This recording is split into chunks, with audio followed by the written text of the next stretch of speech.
Bonjour les amis. Aujourd'hui on va travailler ensemble l'examen thermodynamique IS1 et SMCI et SMP1 session normale janvier 2016. Voilà. Et on va commencer par la première question. Alors donc la question du cours 1 petit a. Alors quel est le sens physique du premier principe? Bien. Alors donc on va commencer. Alors, 1. Alors, le sens physique du premier principe, c'est que l'énergie est conservée. C'est le sens physique, l'énergie. L'énergie est conservée.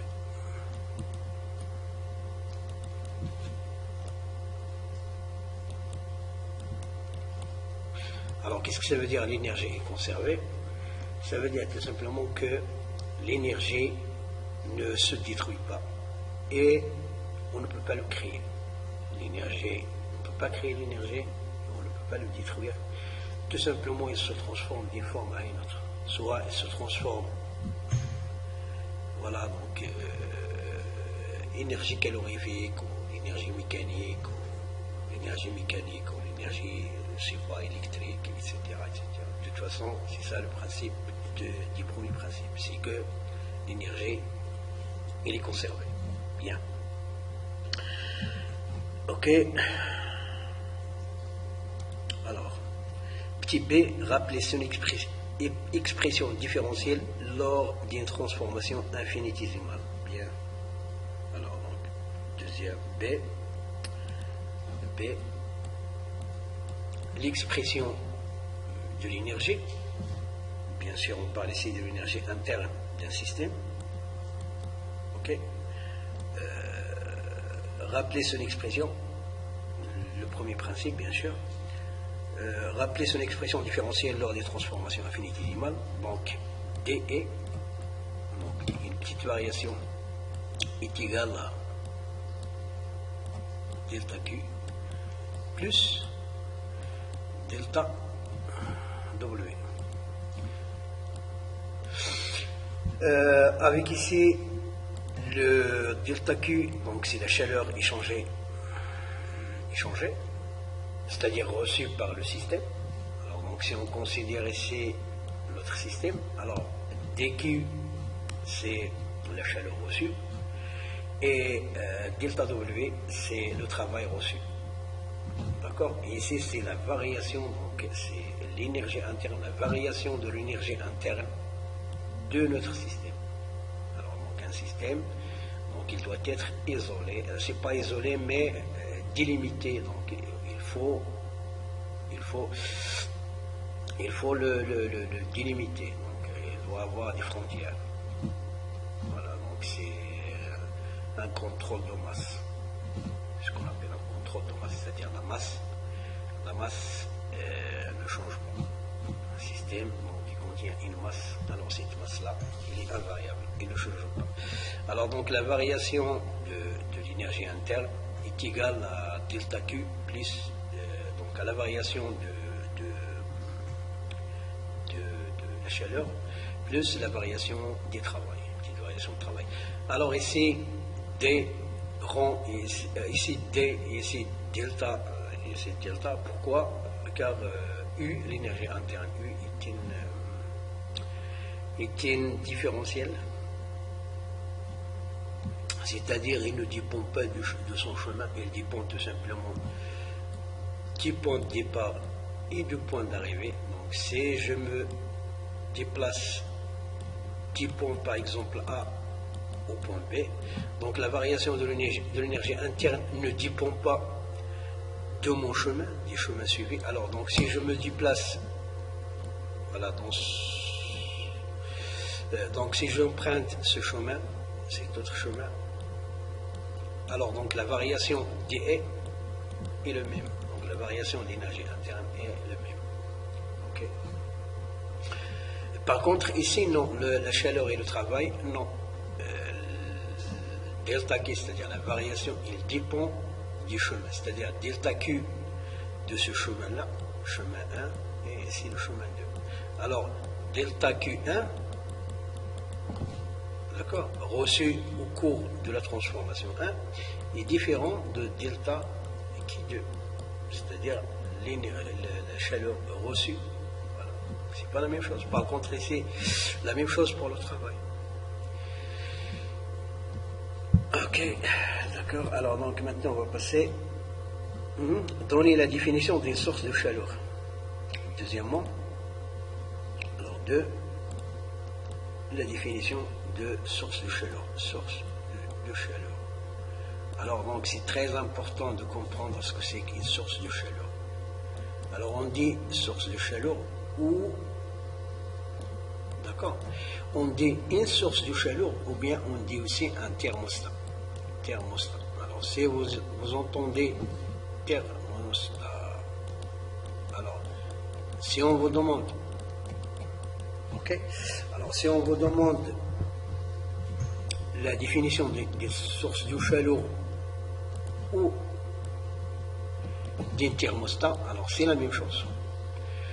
Alors, et c'est ça le point clé de l'exercice, cet exercice, c'est de bien définir ce que c'est qu'une source de chaleur. Alors, une source de chaleur, c'est quoi? C'est un réservoir d'énergie. Donc, un réservoir.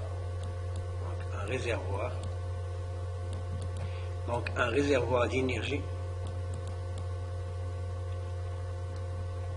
Alors, un réservoir d'énergie qui délivre une température constante, qui délivre,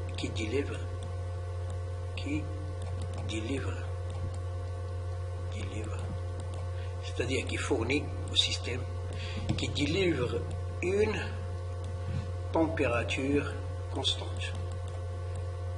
Alors, donc, une température constante. Alors, je vais vous expliquer. D'accord? Alors, supposons que nous avons ici, par exemple, un lac d'eau. Un grand lac d'eau. Un grand réservoir d'énergie. Par exemple, ici, je ne sais pas, un lac, un océan, je ne sais pas, une piscine. Alors, cette piscine-là, sa température, elle est constante. Donc, voilà, bien sûr, la température, on suppose que la température est uniforme. Donc, voilà.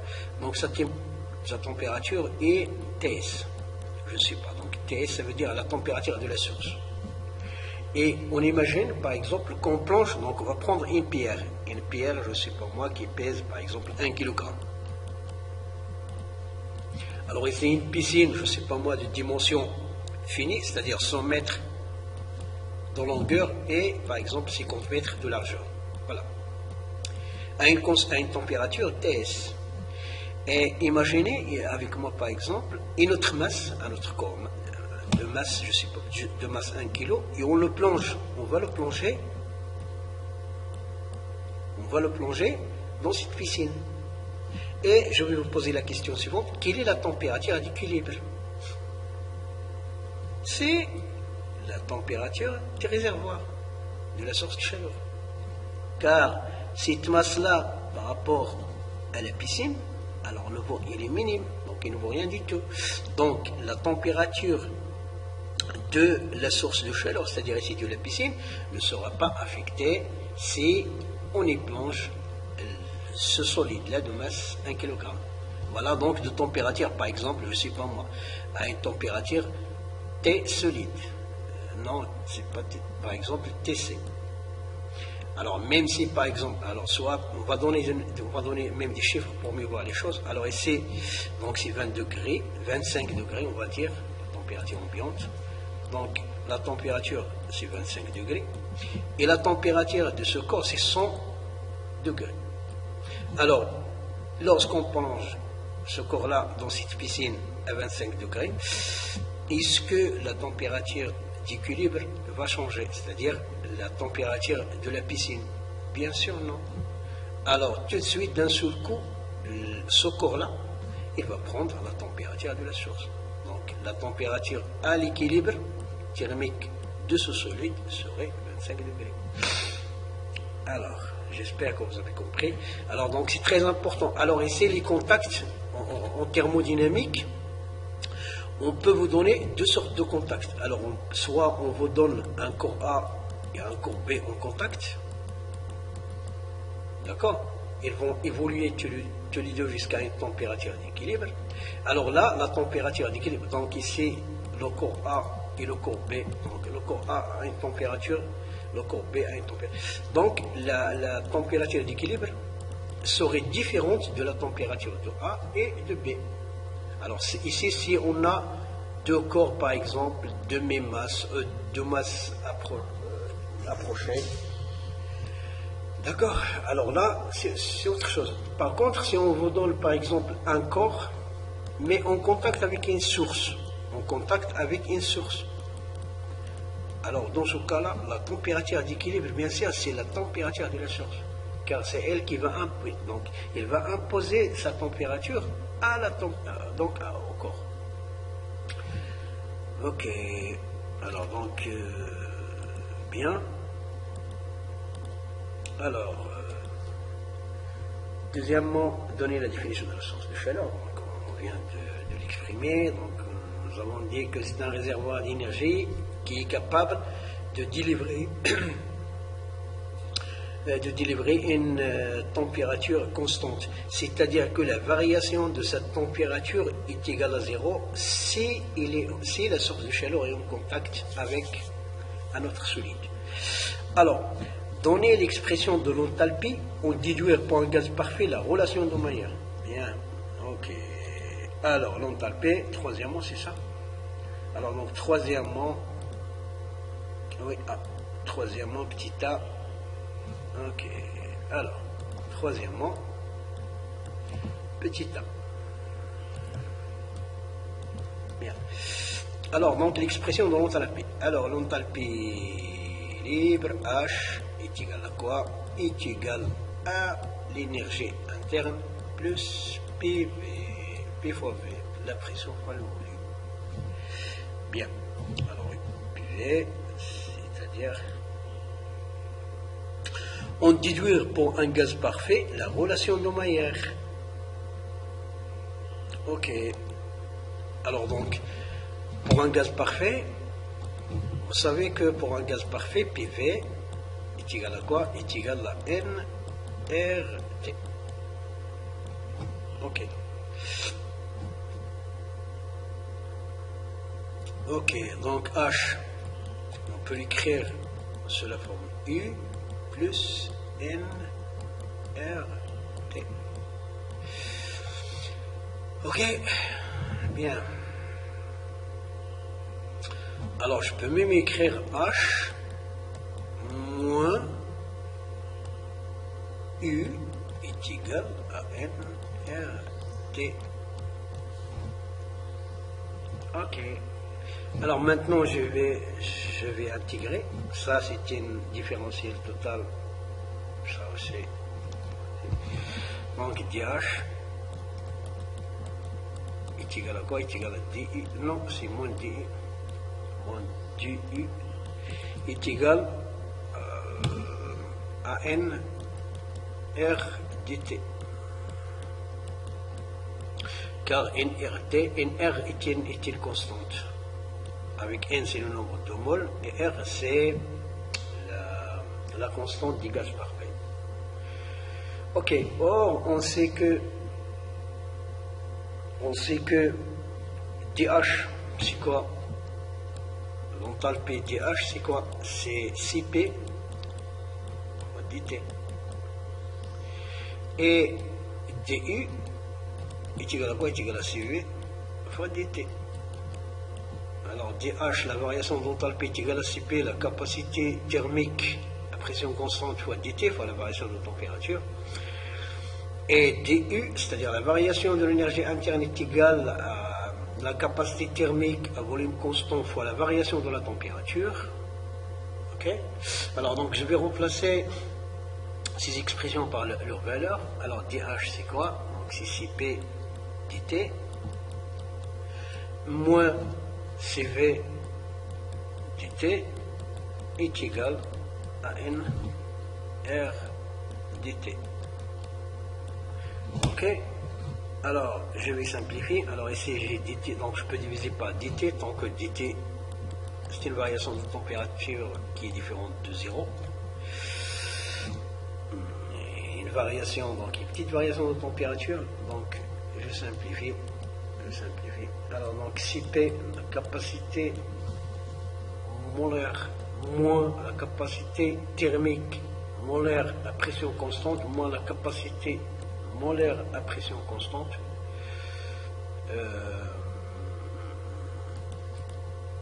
est égal à N fois R. Alors cette relation-là, c'est pour N mol. Ok, donc c'est pour N mol. Voilà, donc c'est l'expression pour N mol, donc c'est la capacité molaire. Alors je vais T divisé par N et j'obtiens la capacité, donc CP, grand CP, grand CP, donc la capacité thermique, la pression constante, moins est égal à R. Et voilà la relation de Maillard. Alors donc soit on la laisse comme ça, soit on la laisse comme ça, c'est la même chose. Ça c'est pour N mol et ça c'est pour N mol.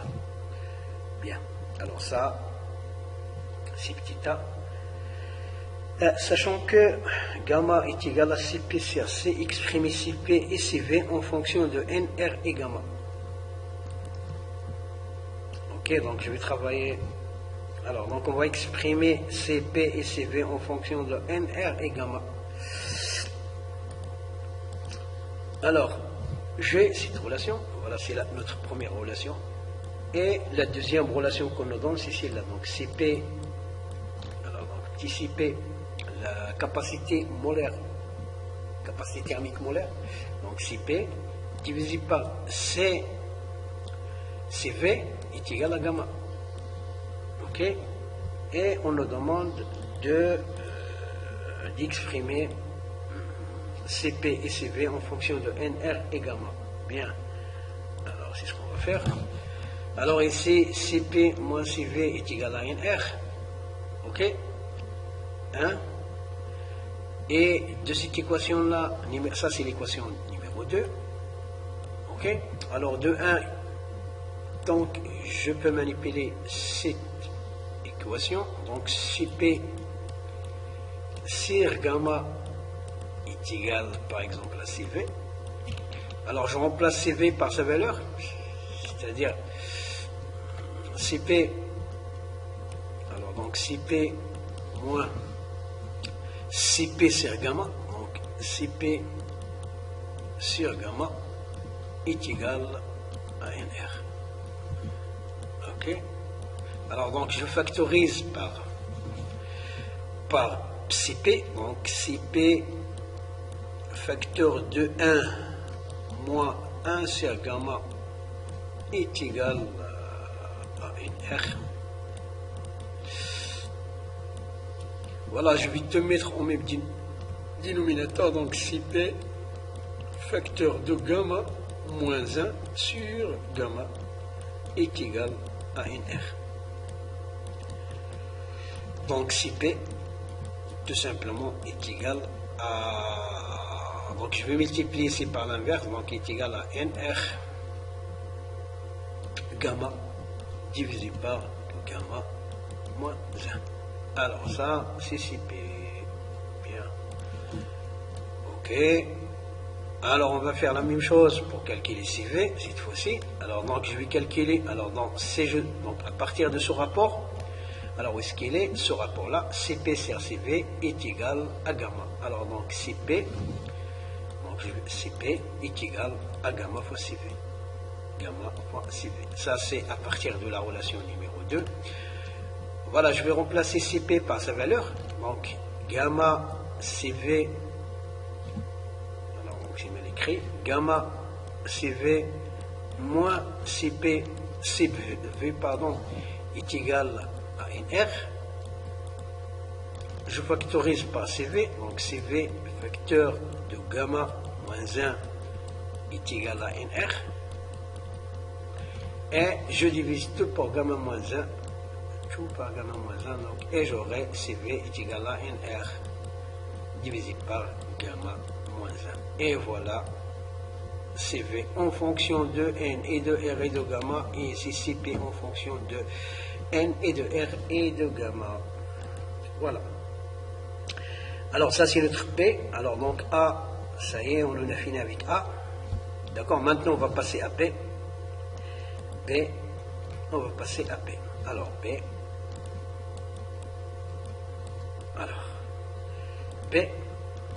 On considère une masse M d'un corps de chaleur massique sous pression constante si P initialement à la température T0. On le met en contact avec une source de chaleur. Alors ici la source de chaleur c'est très important, c'est le point même clé de cet exercice-là. Alors si on ne connaît pas vraiment la définition d'une source de chaleur et la température d'équilibre d'une source de chaleur en contact avec un corps, alors là c'est foutu. On ne peut pas répondre à ce genre d'exercice. Ok, bien. À la température TS, on suppose que le corps plus la source n'échangent pas de chaleur avec le milieu extérieur, c'est-à-dire ils sont isolés thermiquement. Voilà. Ils sont thermiquement isolés. La question 1, quelle est la nature de la transformation? Ok, alors la nature de la transformation. Ok, alors le système est thermiquement isolé. Alors 1, on va répondre 1. Quelle est la nature de la transformation? Alors le système est isolé. D'accord, il est isolé. Ok, isolé. C'est-à-dire que le système n'échange pas d'énergie avec son environnement, avec le milieu extérieur, c'est-à-dire que la transformation ici, il est adiabatique réversible. Adiabatique réversible, ça veut dire isentropique. C'est la même chose. Soit on dit, donc la nature de la transformation, premièrement, quelle est la nature de la transformation? Alors ici, la transformation, il est adiabatique,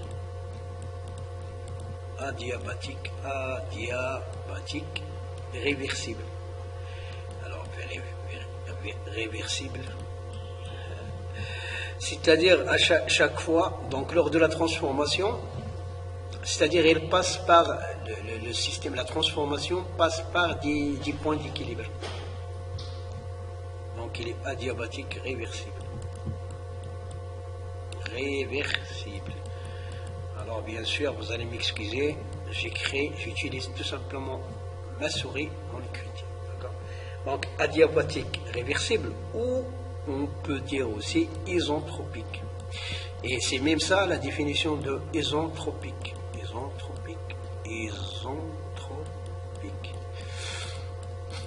Donc soit on dit adiabatique réversible, soit on dit isentropique. Et c'est même ça la définition d'une transformation isentropique. Ok les amis, alors maintenant je vais passer à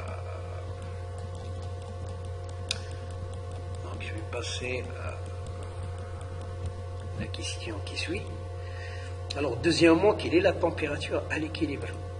Alors ici c'est le piège. Deuxièmement, la température à l'équilibre. Donc température à l'équilibre.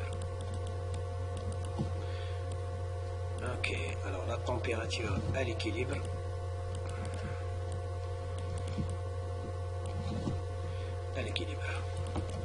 Donc température à l'équilibre, alors donc TE est égal à la température de la source. Ok, alors c'est très important. Alors quelle est la température de l'équilibre thermique? C'est la température de la source de chaleur.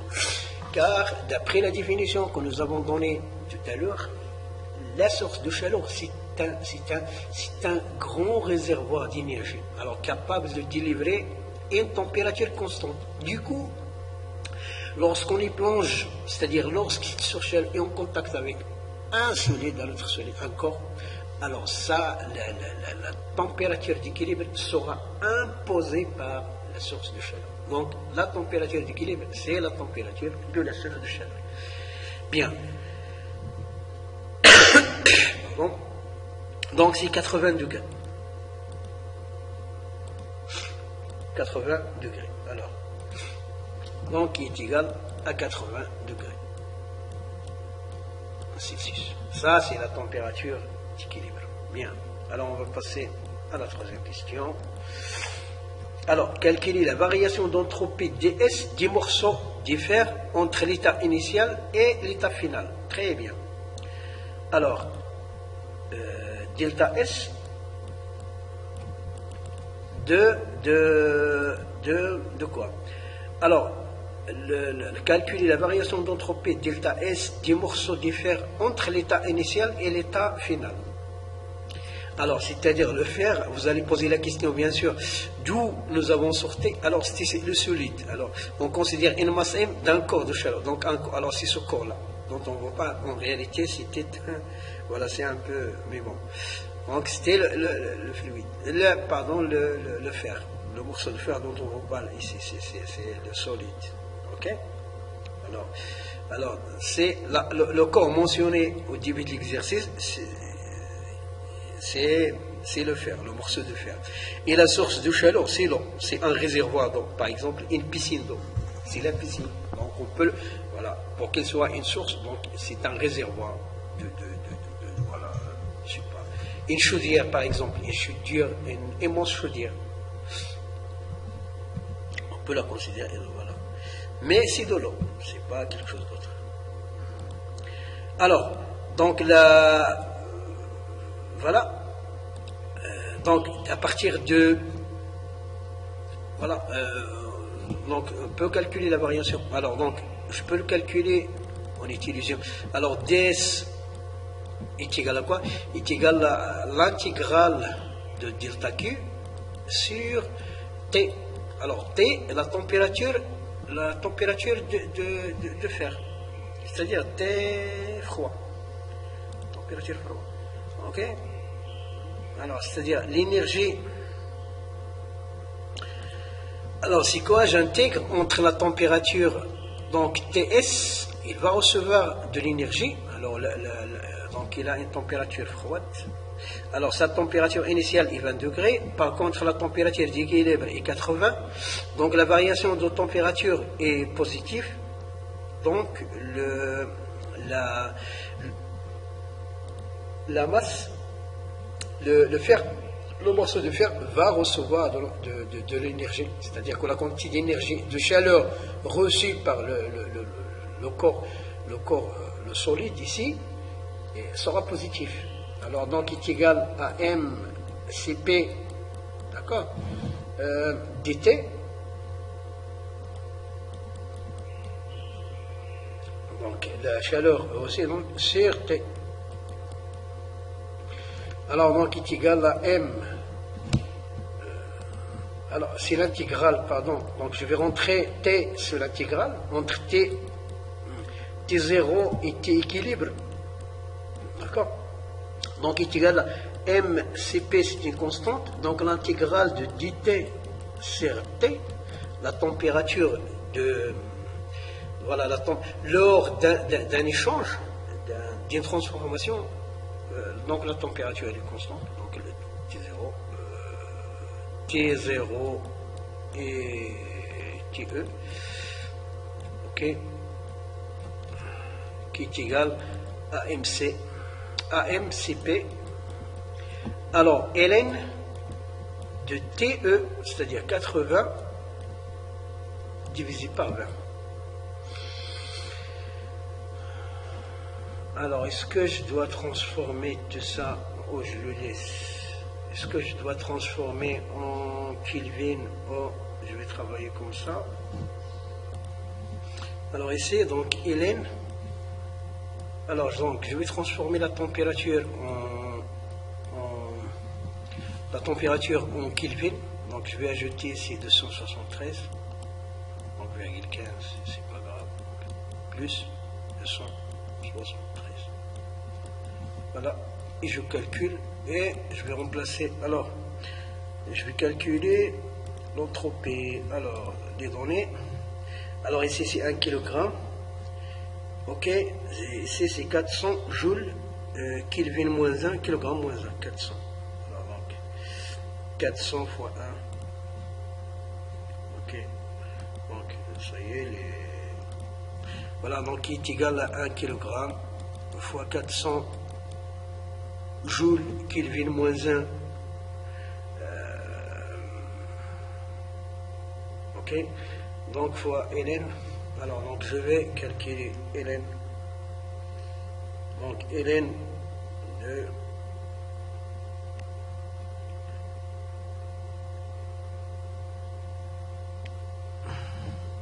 alors donc je vais arrêter la vidéo, donc le temps.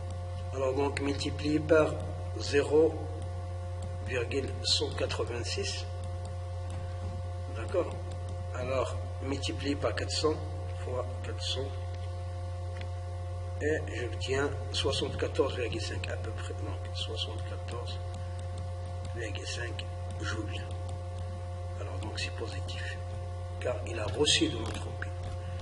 Donc alors ici j'ai oublié, alors ici c'est delta S lorsque j'intègre, alors là j'intègre ici, donc ça va me donner delta S, donc la variation d'entropie, delta S, donc delta S, et donc là, voilà, là, ça c'est ds, c'est la variation infinitésimale, donc c'est un temps très petit, et delta, la variation de S, c'est sur un temps un peu, voilà, donc un peu,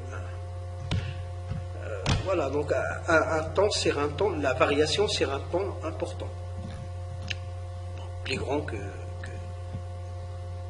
S. Alors donc ça c'est notre réponse, c'est la variation d'énergie. Ok, alors, donc je vais arrêter la vidéo. Voilà, je vais arrêter la vidéo.